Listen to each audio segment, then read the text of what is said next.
Hello, I'm Keith Johnston, your host for Forrester's podcast, What It Means, where we explore the latest market dynamics impacting executives and their customers. Today, I'm joined by Vice President and Principal Analyst Katie Tynan to answer an intriguing question. Are you a better manager than a bot would be? Welcome, Katie. Hey, thanks so much. Great to be here. So this is an awesome question for sure, but at the heart of it, it's really about how artificial intelligence is influencing the role of managers across the board. And, you know, getting rid of managers has been an awesome tactic for capturing a little margin, but that's not what this research is about. It's a bit about where skills need to go as far as a manager. And so tell us about that. You know, where do skills need to go to create some better management? Yeah, that's a great place to start because we need to acknowledge that management skills are already poor. The world is full of bad managers. Got it. Right. Shockingly, we hear all the time that people don't love their managers, don't feel like they're being well managed. And we also have some inklings as to why.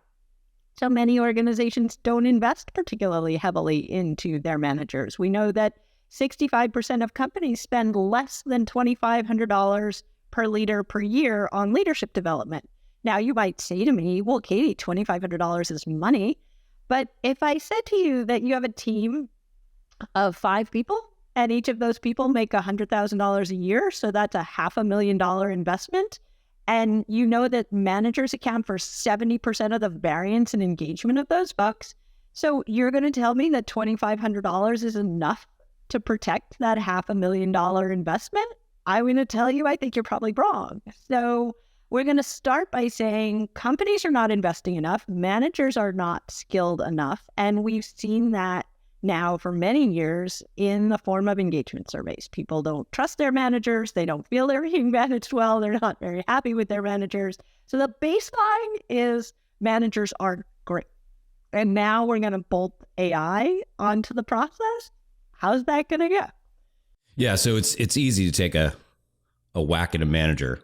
It just seems to be like sport, right? But you know, what you're saying is that there's another added dimension, which is this whole artificial intelligence thing. And I think you even asked a question as like, you know, would you be happy having a robot essentially as a manager?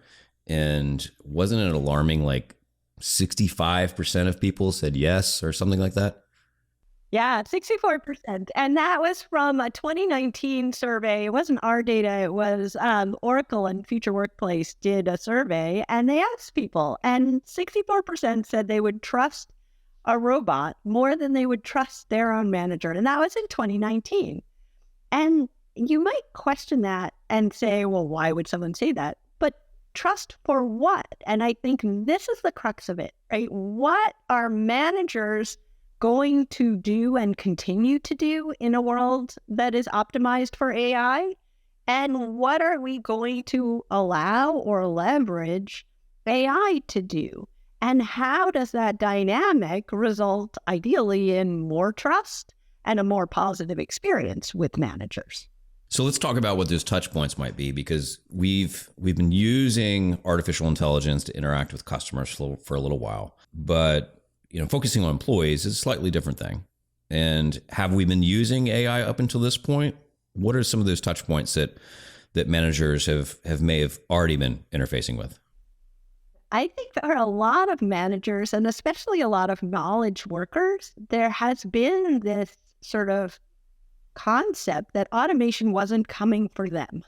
Right? Automation was going to come for low-skill jobs and manufacturing jobs. And I think a lot of managers were very complacent about the likelihood that AI and automation was going to be able to do things that they could do.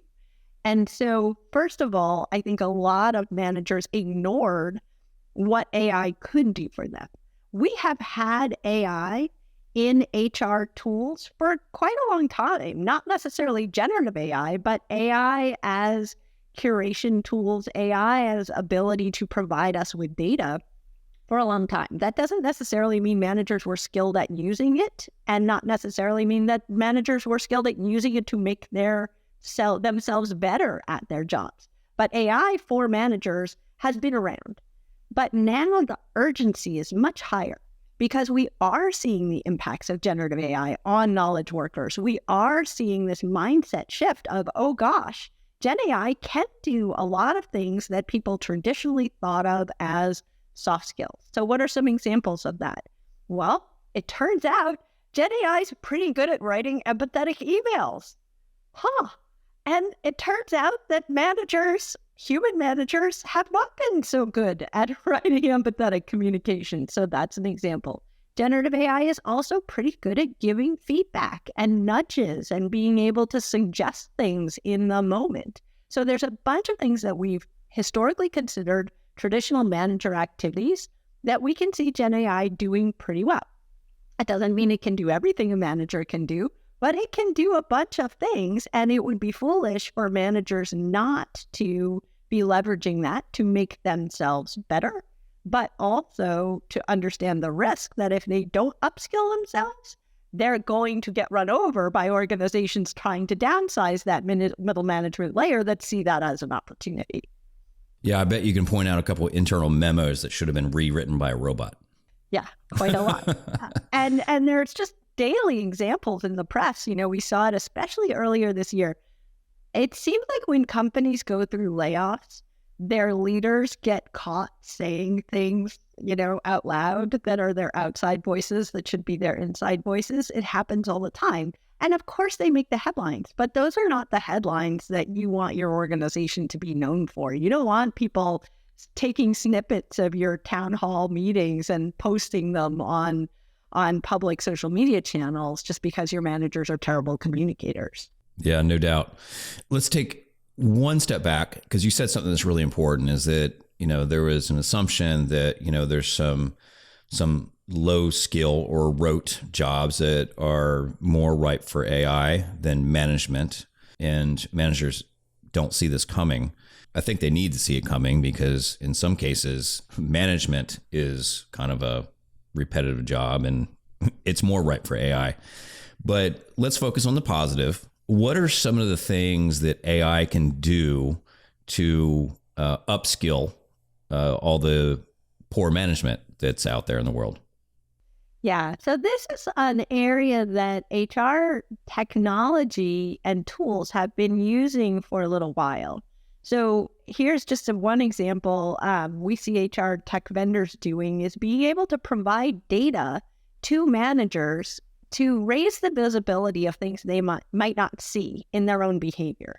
So for example, AI is pretty good at being able to say, hey, Keith, you have 5 direct reports. Do you know that you have messaged or communicated to Katie 8 times as many times as you have messaged or communicated to another person on the team? Well, you might not even be aware of that. And it doesn't mean that's right or wrong, but it causes you to think about your own behavior. Why do I communicate with one person more often than another?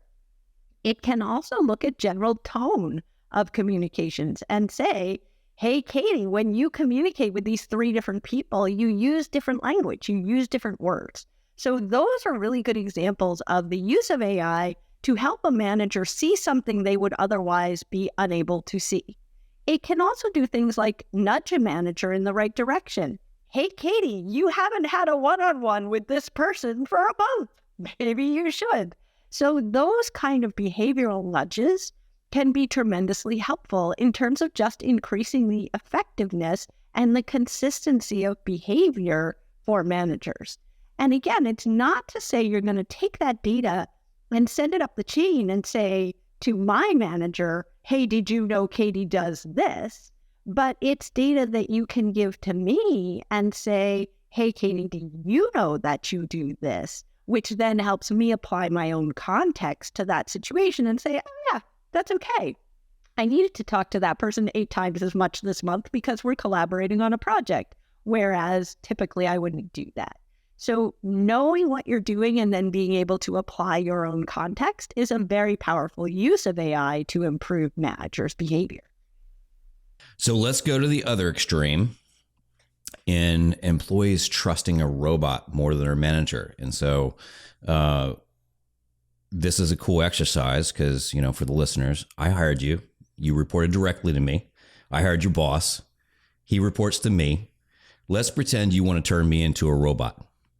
Why would you trust that robot more than you would trust me? Well, let's start with who people trust to begin with. So we recently published a piece talking about trusted HR. Shockingly, HR is the least trusted part of the business.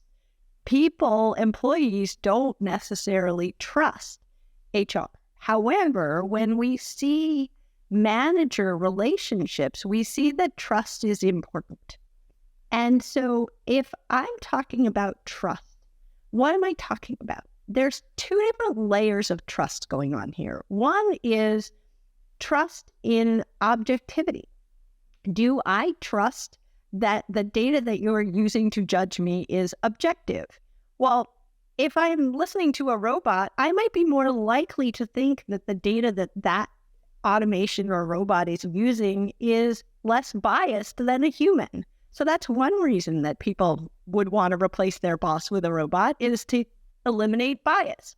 Now, of course, that's a falsity, right? It's not really true because, of course, the automation is going to be just as biased as the data that it's trained on. So you're really swapping one bias for another. You're swapping human bias for data bias. But that's a perception that people have. The second reason that I might trust a robot more than my manager is because of clarity of what it's measuring. One of the things that we see people wanting from their manager is more clarity of how to be successful.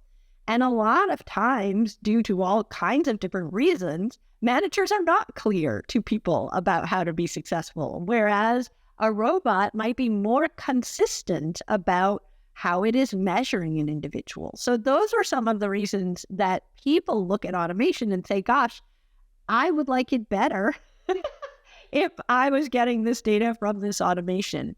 With that said, there is still a role for those humans in the process. There are many things that humans do that the automation does not do particularly well.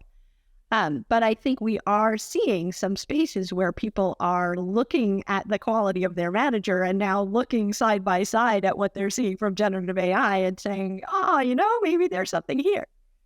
So I want to get into this whole idea of AIQ a little bit, but before I go there, I want to talk about the thing that maybe the robot can't do. And in some of your organizational effectiveness research, there's a framework, the elements of how to be awesome, and at the heart of that is creativity. We talk about creativity being the one thing that a robot can't displace, or AI. And at the heart of creativity is emotion. So let's talk a little bit about that, because the relationship between an employee and a manager from a creativity and perhaps emotional standpoint, is pretty critical. A robot can't replace that, can it? Or, how could it? So there's an interesting dynamic going on. And again, this was a perception for a long time that AI and automation could not be creative. And then, of course, we've seen this explosion of artistic creativity by Gen AI. So we know that Gen AI is capable of taking stuff and synthesizing it into new stuff. That's not typically the problem. However, I have yet to see an AI that is capable of developing strategy and vision, and particularly inspiring people to pursue that vision. So when we talk about what leaders need to do that can't be replaced by AI, it is that strategic understanding of who are we as an organization? What is that emotion that we talk about in the CX world, right, that connects our customers to us? And what is that emotion that we see on the employee side that connects individuals to their work? So that space of visioning and innovation is still very much the province of human beings. Now, automation and AI can take some of those ideas and execute them and spit things out that might be useful towards that goal, but it is not particularly good at what I would think of as strategic creativity or strategic innovation. And the corollary to that is for humans, where does creativity come from? Well, a key element of people's ability to be creative, we know this from research, academic research, more so even than our research, is the idea of psychological safety. That in order for me to be able to feel creative and do creative work, I need to feel like I can make mistakes. I need to feel like I can try new things and that I'm not going to be penalized for doing those things. And that's where there's a really important difference between human managers and AI managers, because AI managers may not be able to create that nuance. They might be more likely to just say, Katie, just keep producing stuff, right? And Katie, you produced less stuff this month than last month, and that's a problem. Whereas you, as a leader with experience leading creative teams, might say to me, you know what, Kate, don't produce anything next month and just go and think about stuff so that the following month you can have a big burst of creativity and produce a bunch of things. That kind of trade-off is not something that AI is particularly good at. So we do still see a need for humans who understand humans to create some of those environments where people can do their best work. What's cool about what you're talking about is you're actually separating the difference between good leaders and bad leaders, good managers and bad managers. And part of that is actually being able to have a relationship with the employees in the sense of being more emotive, more thoughtful about how you're leading in. And so great leaders need to model something that a robot couldn't possibly do, right? So what are the few traits, if you could just summarize what you just said, that the great leaders that you out there, the great managers that you see, that robots can't do? Yeah, let's start with the first one, which is authenticity. A robot is a robot is a robot. Whereas if I have a human connection with a human being, I know who that person is as an individual, and I trust and believe in them, and I might feel motivated to do certain things for them and with them because of that relationship. We are humans. Humans are social creatures, and our brains are wired to do things together. We don't have that same kind of wiring to do things together with robots. So authenticity is far more important in a lot of ways, even than consistency. No leader is perfect, but if they are authentic in who they are, and if they are willing to acknowledge their shortcomings as a leader, then people are more likely to trust them. So authenticity is a key. The second piece that I would say is transparency. There are a lot of leaders that struggle with talking about stuff before it's fully baked. Whereas humans need information. And in fact, in the absence of information, we are storytellers. We will make stuff up. And if you've ever seen a change process go horribly wrong and off the rails, it's mostly because leaders were waiting too long to communicate and employees made up a better story and started listening to that. So transparency, the ability to give the right information at the right time, vulnerability, the ability to say, I was wrong. All of those are things that really good leaders do that inspire followership, right? Because there are no leaders without followers. And without that, you really don't have the opportunity to do some of these transformational changes. And there isn't yet a robot or an AI that is capable of replicating that kind of human leadership connection at that strategic level. So fascinating. So, and just a reminder, we're using the term robot, but we're actually using it as a proxy for AI in general. And so I want to go there for a minute, is that artificial intelligence is going to continue to be intertwined with management, whether we like it or not. It's going to happen. So tell us a couple of things that all the managers out there can do to just kind of, raise their IQ around AI and prepare for it and inherently become better managers right now. Yeah, I think the important part here is that idea of AIQ, that it is not possible, first of all, to be a functioning employee right now and ignore what's happening with generative AI and AI. You can't push all of that aside and say, that has nothing to do with me. You are going to need to understand it in the same way that you need to understand the internet. in the same way that you need to understand the fundamental tool set that you use to do your job, whatever that tool set is. So the first step for any manager, and actually for every employee in the organization, is to elevate what we're calling, and JP Gounder writes the most about this, elevating your AIQ, your understanding of what is AI, what is generative AI, how does it work, how does it connect to my work, what can I use it for? Then on top of that, managers have an extra responsibility, which is looking across their teams and helping the individuals on their teams understand, how does AI impact their work? What should they be thinking about? What we see in a lot of organizations that lack AIQ is fear, that people feel threatened, they feel worried, they don't understand it, and so they push away from it and say, I don't want any of that, and they resist it. And that's just as problematic, right? We don't want people resisting technology that has the potential to help them do their jobs better. So AIQ for every individual in the organization is, how does this thing work and how does it help make me better? And then AIQ for managers is the same for themselves individually, but also, and then what are the implications for my team? And how do I help my team do a better job enabling themselves with AI? So summarizing that a little bit, because you're going to be talking a lot about this at CX North America, and you're going to start by asking the crowd, are you a better boss than what a bot could be? But you're also going to teach them, how to think about AI and how to leverage the tools, right? And so I think one of my takeaways from what you just said is that, no manager or any employee should see this thing as a threat. It's happening. It's going to happen. It's the question of, how can we make ourselves better right now? Right? So what is your call really? Is is AI coming for our managers, or is this an opportunity to create more better managers?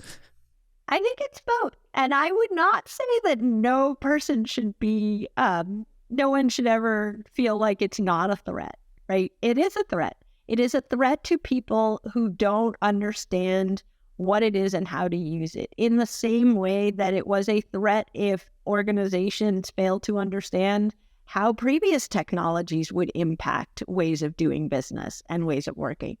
So to me, it's an imperative that people understand and know what AI is and what it can and can't do particularly well.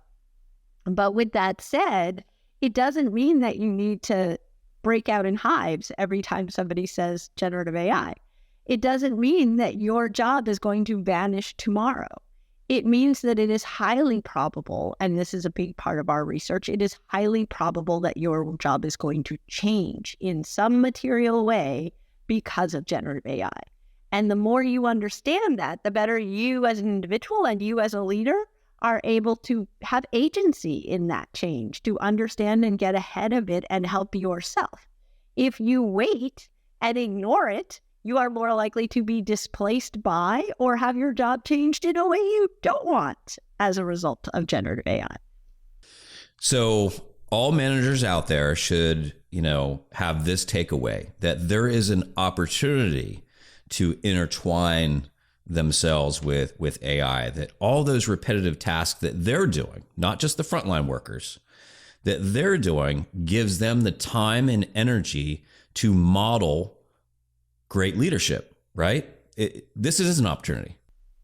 That's right. And I've never met anyone in the last 10 years. I haven't met anyone who says to me, Katie, I have so much time. Wow, I'm just drowning in time. Nobody has time. So the opportunity here for everyone, managers and individual employees alike, is to say, how does generative AI give me back some time? And then what can I do with that time? And I think I think a lot of people thought that the ways that generative AI and AI in general were going to save us time had to do with repetitive tasks. But I'll just go back to that writing an email example. How much time do you as a manager spend drafting emails to people? Can you leverage AI to write some of those things? And lo and behold, a lot of those technology and tool sets are now being incorporated directly in the tools we use to write emails. So how do you look at generative AI as a way to saving time, a way to make you more efficient, a way to show you, as I mentioned before, where your blind spots are, where there are things you may not be seeing in your leadership behavior that will make you better and more effective? And if you're able to do that, that's your opportunity to become better at your job, to have more time, and to do more things that help you be personally effective over time. What's really interesting about that is there is a psychological component to it for managers. It's a lot of managers derive their worth based on doing a lot of things, right? And what you're saying is that you want them to be doing more quality things, right? And get rid of the rote things. Yeah. If you are busy all the time as a manager, you are doing it wrong. And people are shocked when I say that because we're in the habit of being busy. And to your point, we are in the habit of something we on the Future of Work team like to refer to as productivity theater. And productivity theater is when we act like we're busy in order to make other people think that we are busy so they don't ask us to do stuff, or because we think that other people perceive our worth in our busyness.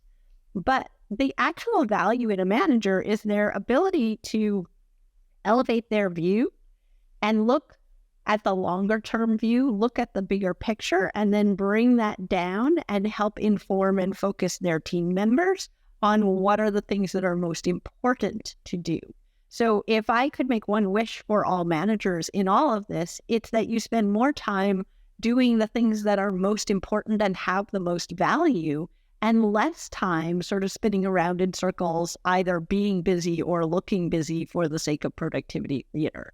That's just not the way to get ahead as a leader or as an individual contributor. But being busy is a defense mechanism for their job. How can you take that away from them? Well, I'll tell you who needs to take that away from them, shockingly.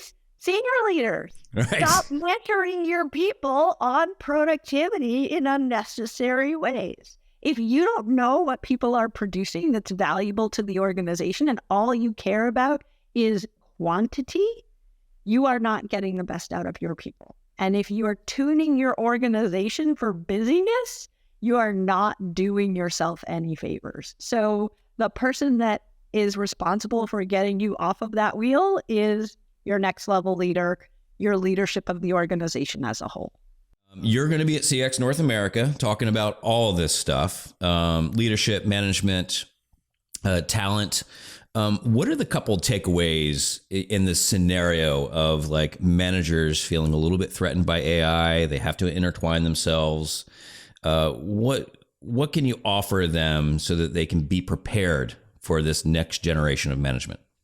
I think the most important skill that managers can have right now is curiosity. If you immediately reject out of hand the idea that generative AI is going to impact you, or generative AI can help you, or that generative AI is going to change how you lead, then you are going to struggle in this new world. So you need to help yourself be curious.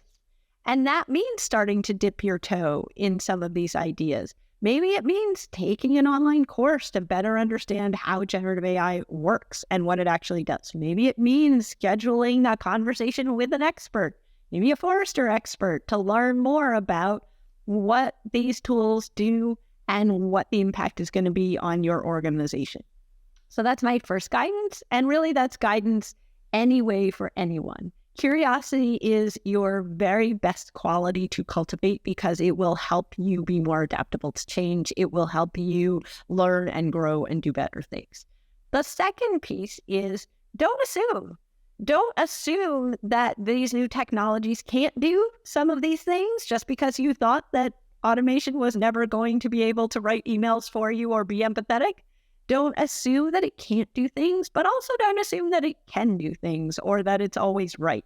We already know, and we've seen it in the media, that AI comes with bias. It comes with challenges based on the data on which it was trained. And so you also can't assume that just because it's data-driven, that it is unbiased and correct 100% of the time. So be curious, be in a learning mode, understand how it works, understand where those generated things come from, and you will be better prepared to incorporate it in your work and better prepared to help other people incorporate it in there. Fantastic. Well, always a great conversation with you, Katie, and a reminder that as your manager of your manager, I need to stay on my toes. It was great to be here. Thanks so much. If you like what you heard today, subscribe to Forrester's What It Means podcast on Apple Podcasts, Spotify, or your favorite podcast player. To continue the conversation, follow Forrester on LinkedIn or drop us a note at podcast@forrester.com. Thanks for listening.